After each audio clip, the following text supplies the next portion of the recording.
और अब बारी है ऐलान जंग में पश्चिम बंगाल का चुनावी मूड जानने और समझने की। पिछली बार यानी 2019 में बीजेपी ने यहां चौंका दिया था। इस बार क्या रहने वाला है बंगाल का चुनावी मूड? एबीपी न्यूज के लिए सी वोटर ने सर्वे किया है। करीब 1300 लोगों से बात की गई है।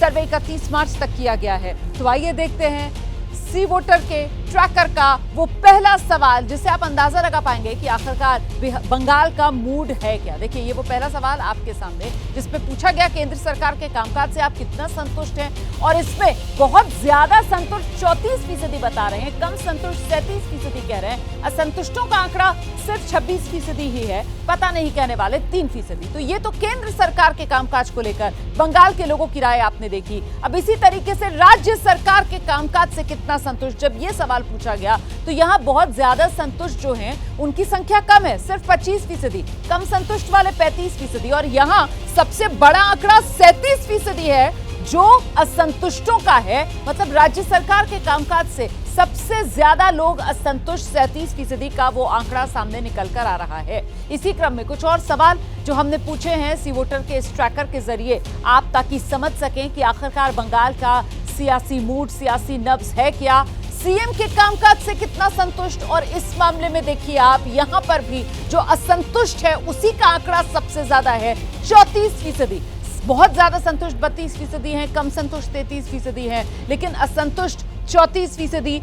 वो लोग जो मुख्यमंत्री के कामकाज से खुश या संतुष्ट नहीं हैं। और इसी क्रम में अगला सवाल जो बंगाल के लोगों से हमने पूछा वो प्रधानमंत्री के कामकाज को लेकर था, और यहां सबसे बड़ा आंकड़ा वो जो 45% का आप देख रहे हैं वो बहुत ज्यादा संतुष्ट की तरफ इशारा कर रहा है। तो मतलब प्रधानमंत्री के काम से बहुत ज्यादा संतुष्ट 45% हैं, कम संतुष्ट 30% हैं, असंतुष्ट 23% हैं, पता नहीं कहने वाले 2% हैं। तो कुल मिलाकर ये वो तस्वीर है जो राज्य सरकार, केंद्र सरकार, मुख्यमंत्री, प्रधानमंत्री के कामकाज को लेकर उभर रही है।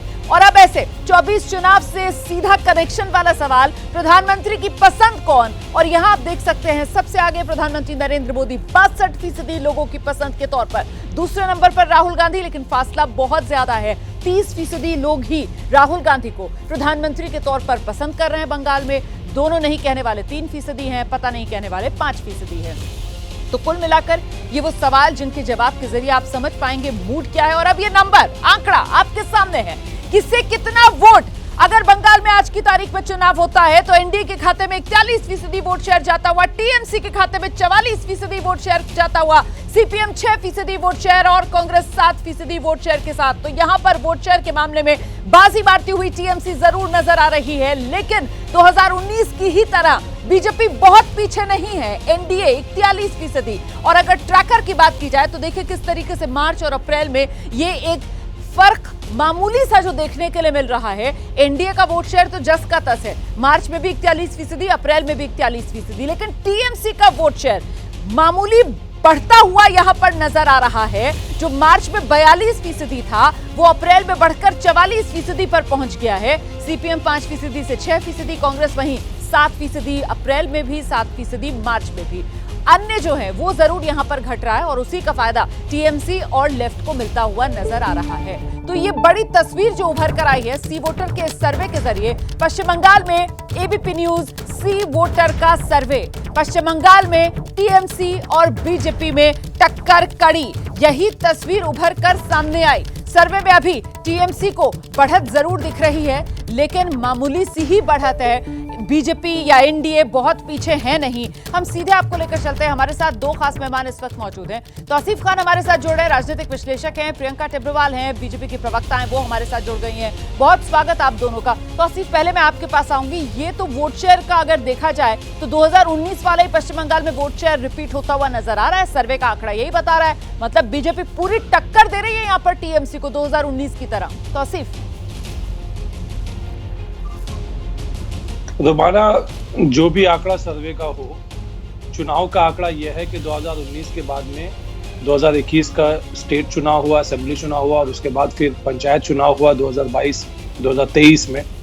और इन चुनाव के आंकड़ों में ये रहा है कि 51% वोट शेयर जो है वो तृणमूल के पास है। और बीजेपी का जो आंकड़ा 2019 में जो वोट शेयर था वो हर बाद के चुनाव में वो गिरता चला गया।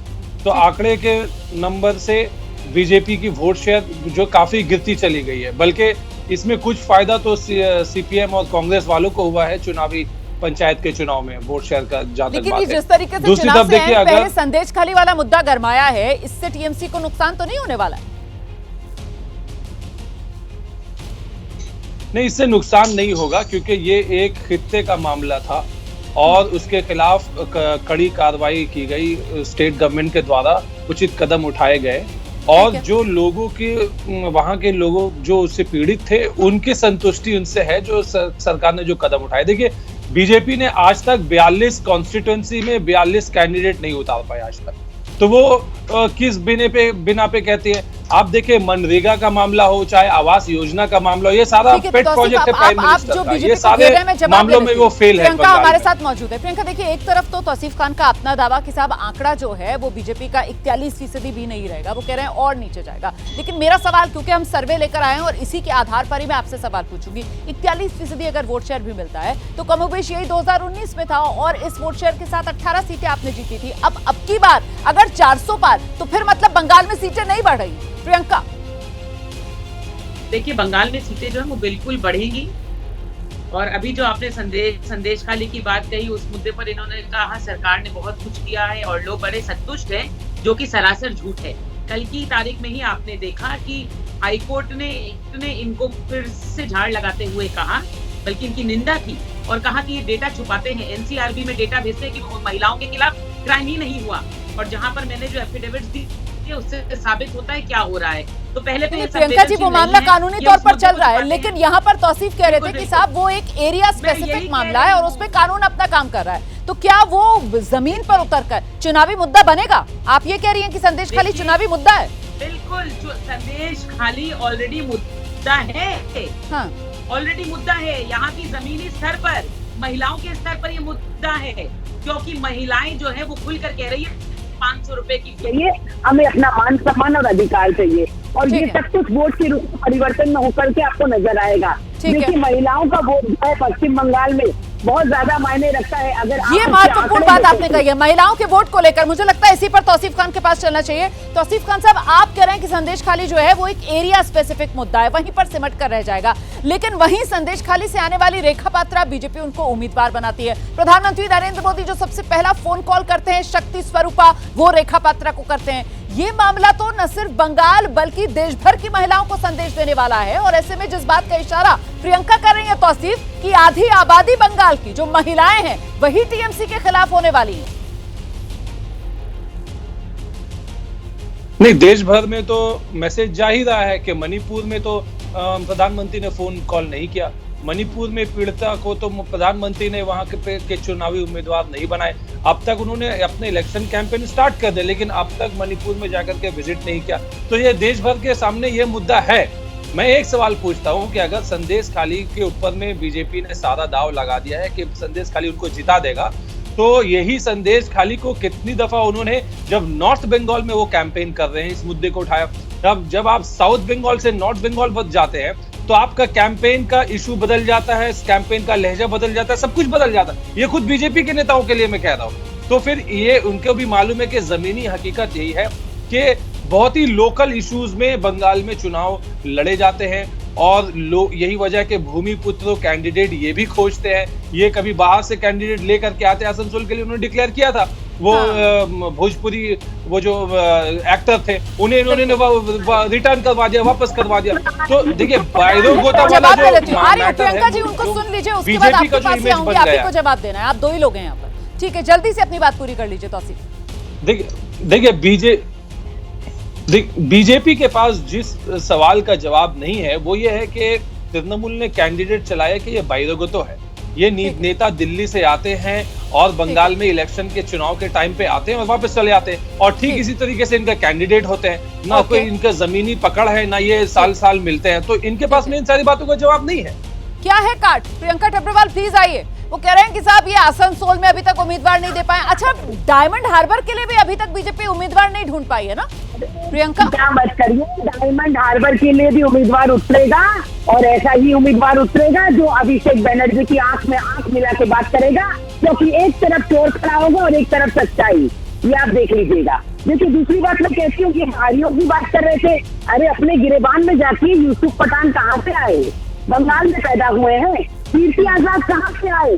बंगाल में पैदा हुए हैं। सर्टिफिकेट दिखा दीजिए। तो ये जिस बात को मुद्दा बनाना चाहते थे, आज वही तमाशा इनके ऊपर पड़ गया है।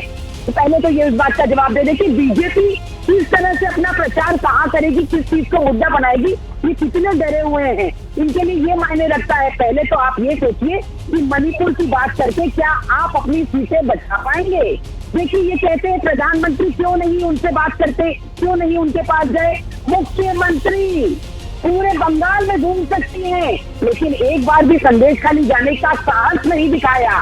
क्यों नहीं दिखाया? क्योंकि औरतें जो है वो उनको घेर लेंगी, अभिषेक बैनर्जी को घेर लेंगी और पूछेंगी कि 500 रुपए देकर के पार्टी ऑफिस में क्यों उनकी इज्जत लूटी गई। ठीक है, ठीक है। नहीं, बड़ा दिलचस्प है ये। देखिए किस तरीके से बीजेपी जो है वो बंगाल के संदर्भ में संदेश खाली को लेकर ममता बनर्जी को घेरती है कि साहब ममता संदेश खाली क्यों नहीं जाती है, और वहीं दूसरी तरफ विपक्ष जो है वो प्रधानमंत्री नरेंद्र मोदी को मणिपुर को लेकर घेरता है कि साहब मोदी मणिपुर क्यों नहीं जाते हैं, दुनिया भर में घूम लेते हैं, मणिपुर जाने से डरते हैं क्या मोदी? जिस तरीके से बीजेपी कहती है संदेश खाली जाने से डरती है क्या ममता बनर्जी? तो ये सियासत का मिजाज है एक दूसरे को घेरने के लिए। लेकिन इससे जरा सा हटकर तौसीफ खान मैं आपके पास आ रही हूँ। ये जो आंकड़ा है ये दिखा रहा है कि कंफर्टेबल पोजीशन में नहीं है टीएमसी, जिसमें वो चाह रही होगी खुद को होना। यहां पर बीजेपी जबरदस्त टक्कर टीएमसी को देती हुई नजर आ रही है। क्या चूक हो गई असेस करने में इन हालात को? दीदी को बेहतर होता अगर इंडिया गठबंधन साथ लेकर चलती? तौसीफ नहीं, ये बात एक आपकी सही है कि इंडिया गठबंधन को साथ लेकर चलते, तो उसमें देखिए तृणमूल ने 2 सीट ऑफर किया था कांग्रेस को, और कांग्रेस को कि कुछ वजह रहा होगा कि वो इस पे एग्री नहीं किए। लेकिन 2021 में भी ऐसा ही ओपिनियन पोल आ रहा था कि बीजेपी सरकार बना लेगी, लेकिन देखिए नतीजा बिल्कुल उसका उल्टा हुआ, क्योंकि ममता बनर्जी की जो लहर है लेकिन तो वो बंगाल में बिल्कुल कायम है, खासतौर पे महिला वोटर। जबरदस्त छलांग तो लगाई उस 2021 चुनाव में भी, जिसमें वाकई में टीएमसी को बहुत बड़ी जीत मिली थी। लेकिन नंबर 2 की पार्टी तो बीजेपी उभरी ना। 70 पार कर गई थी बीजेपी, कहां 3 सीटों पे सिमटी हुई थी उससे पहले, तो लंबी छलांग तो लगाई थी। उससे पहले हम 2 थे। नहीं, असल में 2019 में एमपी सीट नहीं, वो 2019 के चुनाव में एमपी सीट को अगर हम कंसिडर करते हैं 18 एमपी सीट, तो उस हिसाब से तो उनको 120 एमएलए सीट लेकर के आना चाहिए, और वो जो 120 के बजाय 77 लेकर के आए थे, तो वहां से तो हम उसका डाउनफॉल देख रहे हैं। फिर उसके बाद पंचायत चुनाव हुए, उसमें फिर से उनका डाउनफॉल हुआ है। तो ये डाउनवर्ड्स गोइंग ट्रेंड्स है बीजेपी का। और हाँ, इसमें अगर कुछ उभर के आ रहा है तो वो सीपीएम के वोटर्स जो है, जो बीजेपी को वोट देते थे लेफ्ट वाले, वो वापस सीपीएम को वोट दिया उन्होंने पंचायत के इलेक्शन में। ये ट्रेंड आप पकड़े, लेकिन अगर मैं ये कहूं कि दूसरा ट्रेंड ये है कि वो राज्य का चुनाव था, पंचायत का चुनाव है, अब ये देश का चुनाव है, और जब देश का चुनाव होता है तो चेहरा प्रधानमंत्री नरेंद्र मोदी होते हैं। क्या इसी का फायदा बीजेपी को बंगाल में मिलने जा रहा है? प्रियंका टिब्रेवाल, चाहे ये कुछ भी कर ले, जीतेगा तो मोदी ही, और वो भी इतनी कैपेसिटी से जिसकी इन्होंने कभी उम्मीद भी नहीं की होगी। इतनी सीटों से जीतेंगे, इतनी सीटों से। देखिए ये कह रहे हैं ना, 21 की बात कर रहे हैं, पंचायत की बात कर रहे हैं। अरे इनको तो किसी भी एजेंसी ने जो है वो सर्टिफिकेट क्या दिया है कि ये लोग जो है टॉर्चर करते हैं, ये लोग जो है करप्शन करते हैं, ये लोग वायलेंस करते हैं। हर एजेंसी ने अपनी रिपोर्ट में कहा कि पश्चिम बंगाल में रूल ऑफ लॉ नहीं, रूलर्स लॉ चलता है। नहीं, बिल्कुल। देखिए चुनावी माहौल है, आप दोनों की तरफ से दावे बड़े बड़े और एक दूसरे पर जोरदार हमले भी, तीखे प्रहार। चलते चलते तौसीफ, आपका आंकड़ा क्या है? क्या नंबर रहने वाला है इस बार बंगाल में? टीएमसी को कितनी सीटें दिलवा रहे हैं? देखिए टीएमसी आराम से 30 के ऊपर सीट लेकर के आएगी, और बीजेपी का जो है 10 के आसपास सीट रहेगा। लेकिन एक सवाल ये उठता है कि बीजेपी, और अभी प्रियंका जी ने भी कर लिया कि कल कुछ भी कर लो जीतेगा मोदी, तो जीतेगा बीजेपी। मैं सवाल पूछना, क्यों ईवीएम फिक्स है क्या? आपने ईवीएम में सेटिंग कर दिया क्या कि कुछ भी कर लो कि ईवीएम में बीजेपी जीताएगा? चलिए ठीक है, बहुत बहुत शुक्रिया आप दोनों का हमारे साथ बने रहने के लिए। तो ये पश्चिम बंगाल का मूड और उस पर ये प्रतिक्रियाएं जो आप देख रहे थे। जैसे ही घड़ी का काटा दोपहर 2:30 पे आए, बबीता जी का दिल सास बहू साजिश के लिए मचल जाए। और ये है इनकी बहू, पूरे दिन ऑफिस की टेंशन हो जाए गॉन, जब ये करें अपना फेवरेट शो फ्री टाइम पे ऑन। इनकी तरह आप भी देखें अपना फेवरेट शो अपने टाइम पर और डाउनलोड कीजिए एबीपी लाइव ऐप अपने स्मार्ट टीवी पर।